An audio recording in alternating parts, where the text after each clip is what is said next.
नमस्कार. आज वांग्याचं भरीत करायचा बेत होता, पण ह्यांनी वांगी आणून दिली ही अशी हिरवी.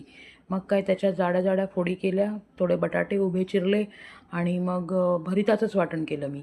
शेंगदाणे भाजले, सुकं खोबरं भाजलं, आलं, लसूण, कोथिंबीर टाकली त्याच्यामध्ये आणि थोडी कसुरी मेथी पण टाकली आणि हे पाणी घालून छानपैकी जाडसर वाटून घेतलं आणि त्यानंतर तेलामध्ये पहिले कढीपत्त्यासोबतच हळद आणि मालवणी मसाला 1 चमचा आणि कांदा लसूण मसाला 2 चमचे, कारण वांगं आहे म्हटल्यावर झणझणीत व्हायला हवं, असं टाकून घेतलं. कांदा टोमॅटो त्याच्यामध्ये परतला, थोडं पाणी ॲड केलं आणि हाय फ्लेमवरती त्याला वाफेवर शिजवलं. टोमॅटो मस्त विरघळला होता.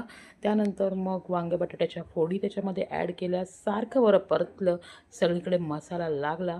त्यानंतर झाकण मारून जरा अजून शिजवून घेतलं. 50% भाजी शिजली, त्यानंतर मग त्याच्यामध्ये वाटण ॲड केलं, जे आपण आधी करून ठेवलं होतं आणि थोडं पाणी पण टाकलं, म्हणजे मग ग्रेव्ही सेट होईल माझी. आणि मग त्याच्यामध्ये चवीपुरतं मीठ टाकलं आणि वाफेवर परत एकदा हाय फ्लेमवरती मी छानपैकी शिजवून घेतलं वांगं. मग बघितलं तर वांगं बटाटा दोन्हीही व्यवस्थित शिजले होते. वांगं थोडंसं चमच्याने स्मॅश केलं आणि परत एक उकळी थोडीशी काढून 1-2 मिनिटांची मग गॅस बंद आणि छानपैकी रस्सा भाजी तयार होती. गरम गरम चपात्या, पापड, सॅलड आणि भाजी.